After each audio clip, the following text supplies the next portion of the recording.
Nongeye kubasuhuza cyane mwese mukurikirana Voice Moderi Rwanda TV. Dutangiye isomo kwiga KUDODA S19 episode ni ya 4, aho turi gukora iriba ryacu muri kureba hano. Nkuko bisanzwe rero cyangwa se nkuko musanzwe mubizi, iyi moderi twatangiye tuyikata kuva muri episode ya mbere kuri season ya 19. Ubu ngubu turi kuyitoranya neza akantu ko kandi. Banzu yitegereze neza, dore ni ngiyi mu gatozi imeze kuriya, dore ku rutugu, dore ku maboko, byose ubyitegereze neza. Kandi amaboko yacu atoboye inshuro ebyiri. Wowe ushaka wayatobora ebyiri, hari n'amaboko atoboye rimwe, biterwa nuko ubishaka. Mu mugongo ni gutya hameze, nta moderi ihari, kimwe nuko ushatse wayihashira. Ariko icy'ingenzi shaka kugira ngo mbwire kano kanya nuko iyi moderi uri kureba hano ariyo turi gukora neza akantu ko kandi. Nkubwira ngo rero ni Voice Moderi Rwanda TV. Mbere yuko dutangira, reka maze nkwereke incamake. Twatangiye dupima, mbabwira ati wapima gutya. Muri episode ya mbere byose mwarabibonye, ndababwira ati iyo umaze gupima wandika ibipimo wapimye, hanyuma ukabigabanya urenzamo n'amakutire. Nyuma tujya gushushanya, ibi byose mwarabibonye. Nyuma yo gushushanya nibwo ukata. Dore rero umwenda ubundi ugomba kuwucungira hano bwa mbere, kubera ko iyo ukase nabi nibwo wavuka nk'ibibazo byinshi utashobora gukosora. Bivuze ngo uba ugomba kumenya neza ko hano mwikata urimo urabikora neza. Dore ahangaha dore tuni kwa tumoderi ko ku maboko, dore ngutu hano turi kudukata, byose byabaye muri episode ya mbere. N'ubu byose byabaye. Ni ukuvuga ngo guhera kuri episode ya kabiri gukomeza no ku zindi turi guteranya neza akantu ko kandi.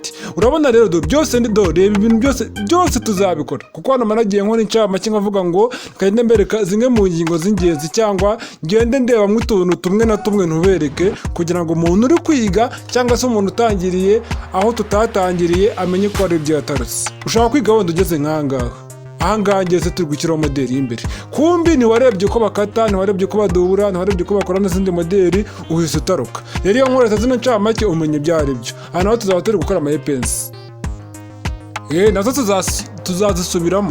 Ntabwo nzareba ngo murazizi ngo twazikoze inshuro nyinshi, tuzongera tuzikore muzibone neza akantu ko kandi. Aha rero ni ukuvuga ngo ni ugutera ibipesu, anga ko tugeze ku musozo mu ncamake. Urabona ko izi nizo ncamake nkweretse, nizo muhora mubona buri uko isomo ritangiye, ni nazo muzakomeza kubona kugeza igihe tuzarangiriza kwiga cyangwa tuzasoza kwiga iriba ryacu muri kureba hano. Waribonye?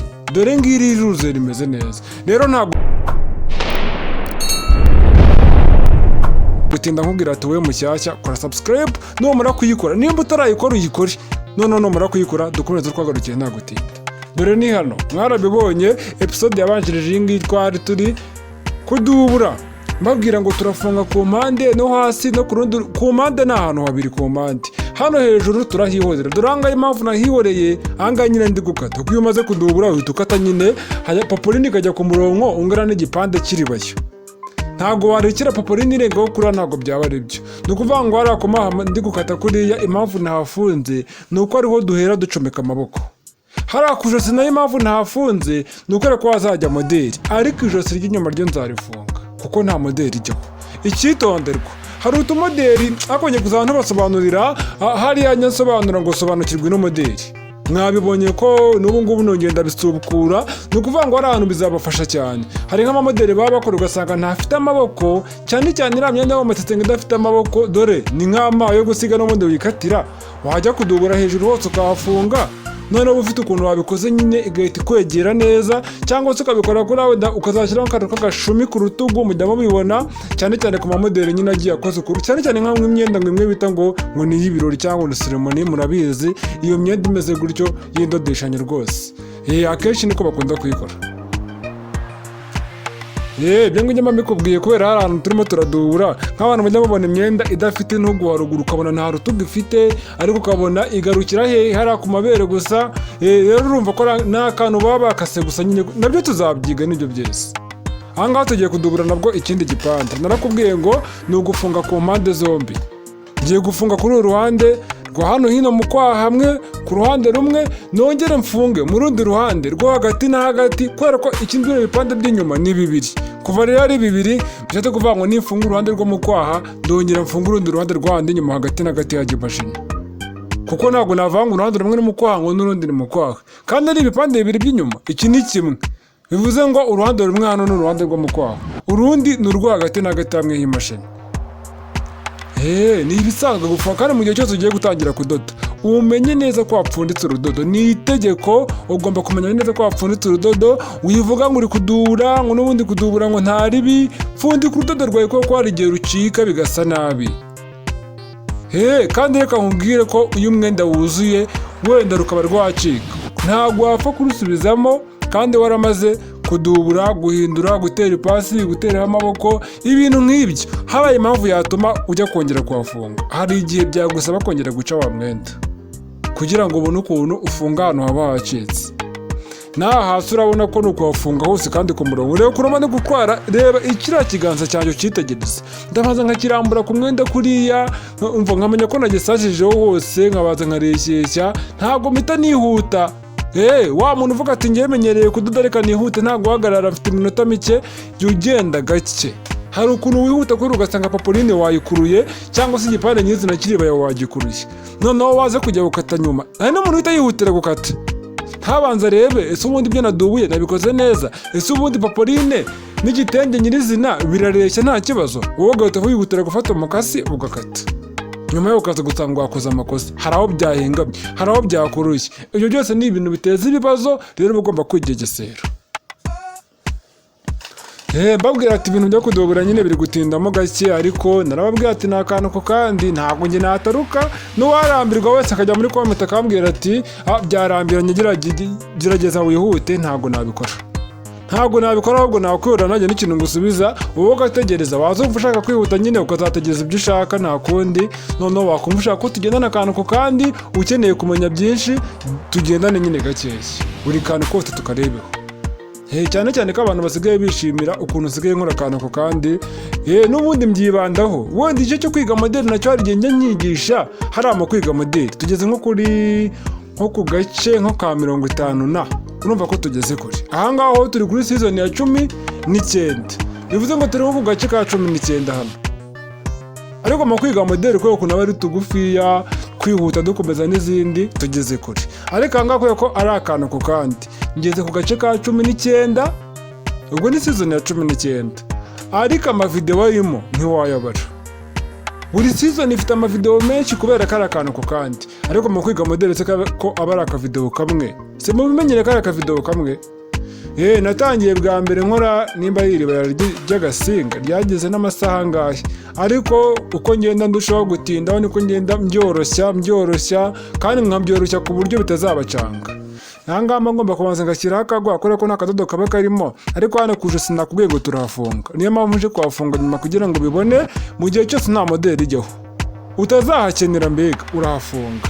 Abantu bajya bibaza ati se nako nanjye bwa mbere nkiga ibintu by'ubudozi najyaga mbitekereza, nkavuga ati nka buriya umuntu avuze ngo aradubura umwenda ngo hano ku ijosi ngo ntabwo hafunga, ngo arahafunga, ubundi abazakorera iki? Wabazabona nk'umuntu wenda ukuri hafi cyangwa se mwarimu wawe akavuga uti tuzahashyiraho moderi, ariko wowe ugasigara wibaza ati se nzabwirwa n'iki ko ahangaha ku ijosi nta moderi nzahashyira kugira ngo simafunge? Rero umuntu wiga ntabwo nyine wahita utekereza ko umukiriya yakubwiye ko wenda imbere nta moderi izajya, wenda izajya ku maboko gusa, ariyo mpamvu ku ijosi mwarimu wakubwiye ati ntabwo uri buhafunge. Ntabwo uhita ubitekereza, ubundi ibyo ngibyo ubitekereza nyuma ugeze kure mu kudoda. Nyine uko ugenda ugira uburambe mu kudoda niko ugenda umenya twa tuntu twagukomereraga rwose ukajya ubona ari utuntu tworoshye.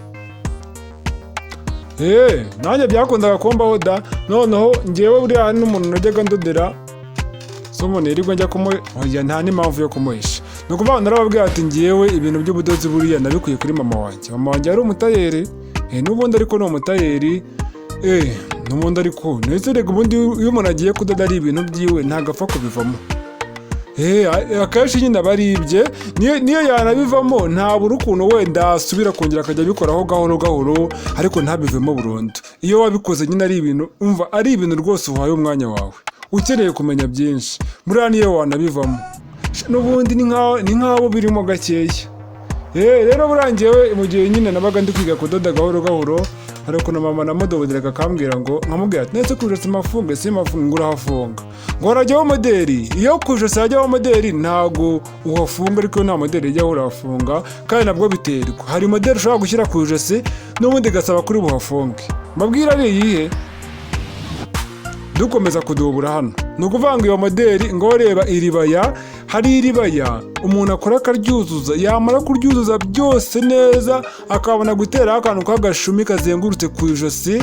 Ako gashumi kaba gafite uturiba tubiri turi ku mpande z'ako gashumi kamwe.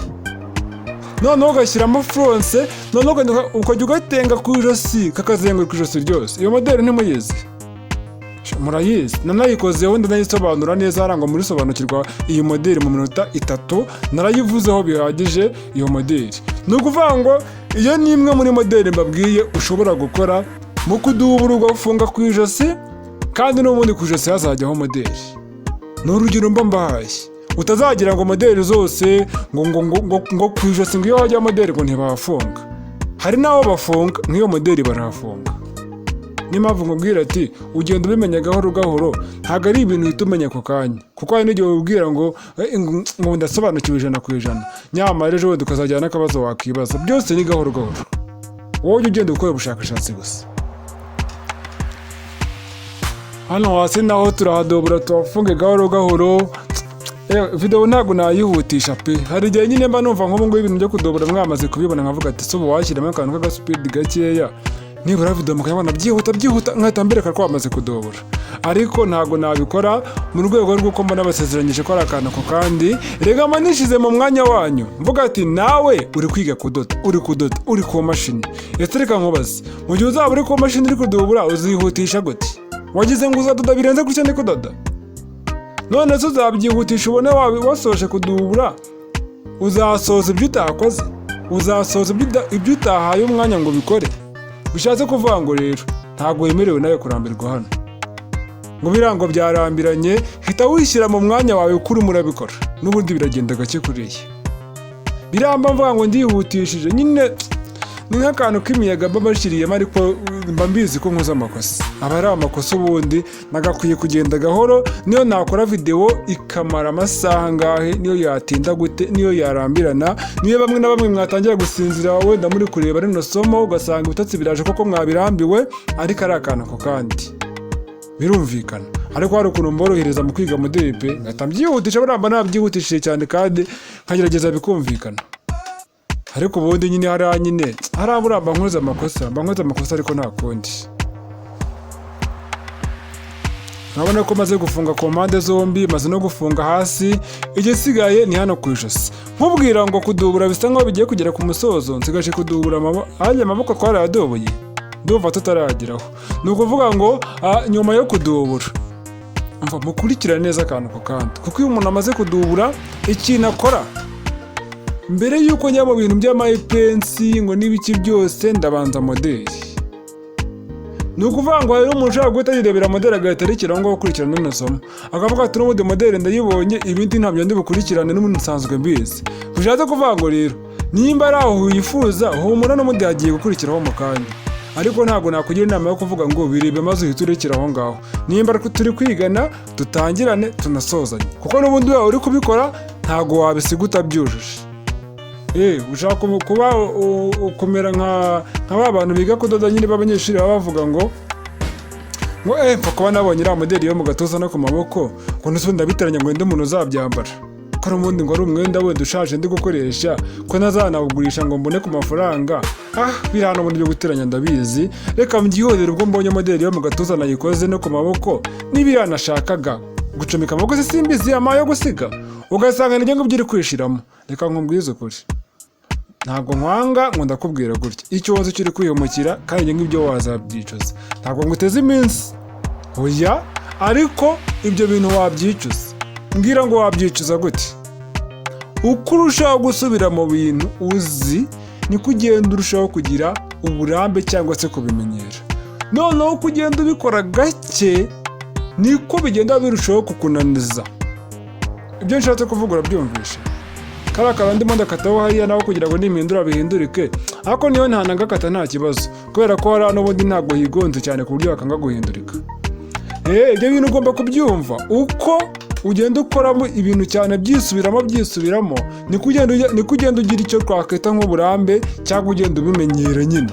Ariko uko ugenda ubikora gakeya, utaruka biriya utarutsa biriya ngo rikarika, niko ugenda urushaho gusubira inyuma mu bumenyi bwawe, kugenda utsindwa gahoro gahoro, bimwe na bimwe bikunanira, ibyo warambiwe, ibyo uvuze ati ariko si bino bintu aho nabikoreye sindabifata. Kubera iki? Hari aho bigera uko byirengagiza ngo ntabyo ukeneye. Kandi ujye umenya ko hari n'umuntu uri kwiga n'isomo ry'iriribaya azi gukora ibyo byose ndi gukora byose abizi, usibye iriya moderi iri mu gatuza no ku maboko gusa ari ibyo ashaka, ariko akaba yemeye agaturuka kuri episode ya mbere areba akantu ku kandi ibyo areba byose abizi. Ibyo bintu nabyo ujye ubihereza umwanya ubitekereza.